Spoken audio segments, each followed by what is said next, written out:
Hello and welcome to the third part in my look back at the 8th Doctor audio adventures from Big Finish. Now we look at Paul Mars's The Stones of Venice. Much like Sword of Orion, I'd already listened to this story, and this is one of the very few early Big Finish stories I managed to have a physical copy of. Yeah, if you're expecting to have a CD version of it, then I'm sorry to say that most of them have sold out at this point and go for really high prices. So it's likely that you're only going to get a download version of these stories, I'm afraid. However, before we get into the review, if you haven't already, I really appreciate your support, and if you hit the subscribe and notification bell, it would really help the channel. Also, liking and commenting, and you can find and follow me on Twitter at the link here. And without further ado, let's get into the review. Growing tired of being constantly put in danger, the Doctor decides to take Charlie on a fairly relaxing, ideally holiday, to Venice. However, they end up in the distant future on the eve that the city is finally about to sink into the ocean. The Doctor assumes that it's down to natural causes that the city is sinking. However, they soon discover that there might be a more supernatural explanation for what's going on, as they are wrapped into the city's many conspiracies surrounding a curse, a duke and his dead lover destined to return to either save them or destroy them all once and for all. From what I understand, this episode isn't particularly popular among Big Finish fans, and I have to say I very much disagree with the consensus, as during this re-listen I found it to be really enjoyable. In fact, so far out of the three I've listened to, this is definitely my favourite of the 8th Doctor adventures so far. For me, I found the setting and the sort of historical tone, despite being set in the future, to be really fitting for the 8th Doctor, at least as he was at this time. And it gives Paul McGann an opportunity to really show off the more romantic side of his version of the Doctor. What's so special about Venice anyway? It's magnificent and charming and often quite silent and sinister. Last time I watched the lights spilling from palace windows onto the Grand Canal, and all the stars looked like they were trapped underwater, bursting to get out. This place is gloomy enough. And you get all these people swishing past in their gondolas, gorging themselves on fruit and cakes. The whole place lights up wonderfully at night and looks new. In the morning it's all desolate and ruined.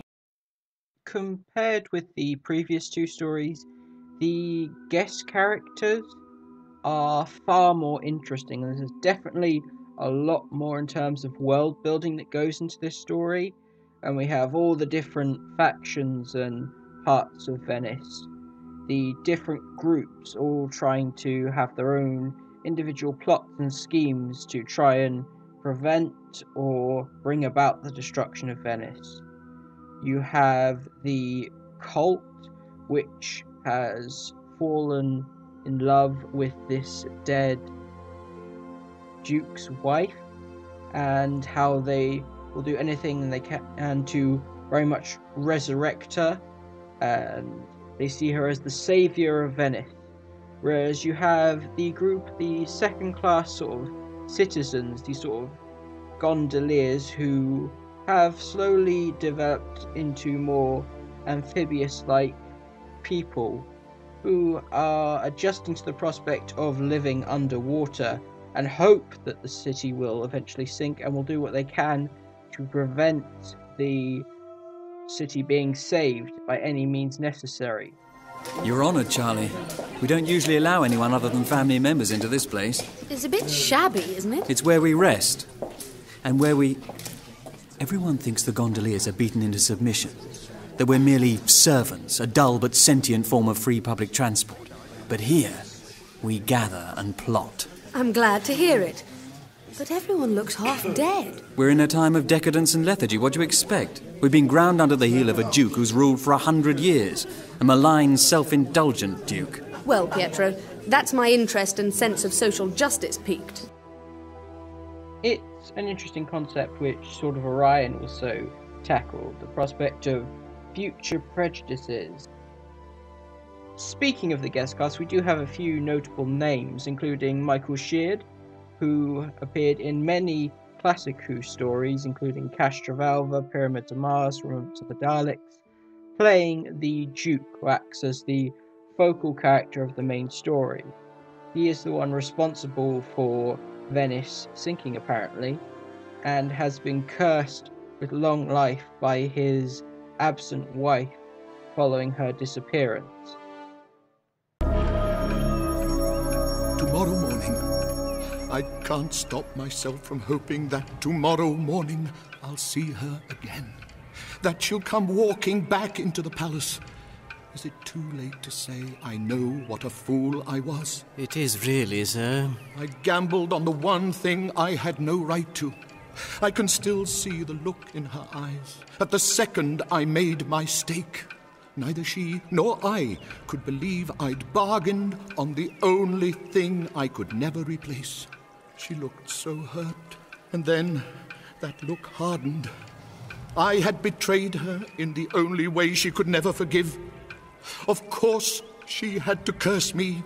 Of course she had to curse this whole city. We also have Mark Gatiss, who you're probably more familiar with, as a reoccurring writer for the new series of Doctor Who from 2005 to 2017, playing a couple minor roles here and there, and probably best known as one of the creators of the League of Gentlemen, playing the head of the religious cult trying to resurrect the Duke's dead wife. So, we have you on the eve of the anniversary of the Lady Estella's death. Can't you see how it was all meant to be? Guards, render them both unconscious, would you? We have you now, and it will be your honor to bear witness to her resurrection. I think it's an interesting concept to set the story around a potential historical event. You have stuff like going back to Pompeii or going back to World War II, established events, but taking an idea of something that will inevitably happen, like Venice inevitably sinking into the ocean, and showing what it might be like. It's a concept that I wish the Doctor Who would tackle more. You made the 16th century sound entertaining. Have you managed to find it? No, it's the 23rd century. So it isn't the Venetian Renaissance then? Not really, no. Good. That's not so good. It isn't what you'd call the best time to drop in on Venice. Why, what's wrong with it? There's not a great deal of it left. An example of this that the TV series did was the end of the world in the first series of the revival. So, does the Lady Estelle return to save or destroy Venice? Well, I'm afraid you're going to have to check it out for yourself to find out. I will just wrap up by saying this is definitely a subjective story. I don't know if you'll enjoy it as much if you're not that into the historical side of Doctor Who, even though this is supposed to be set in the future. I'm really one of the few exceptions who enjoys the historical story, so I might get something out of this that others don't. But you never know, you might enjoy the more surreal take on it. It's very much Paul Mars's style to do something that seems fairly straightforward at first, but has more surreal elements as you go into it. Thank you for watching, I hope you enjoy. Let me know if you have heard the story what you think of it, and I'll see you next time for the final episode of Series 1, Minuet in Hell.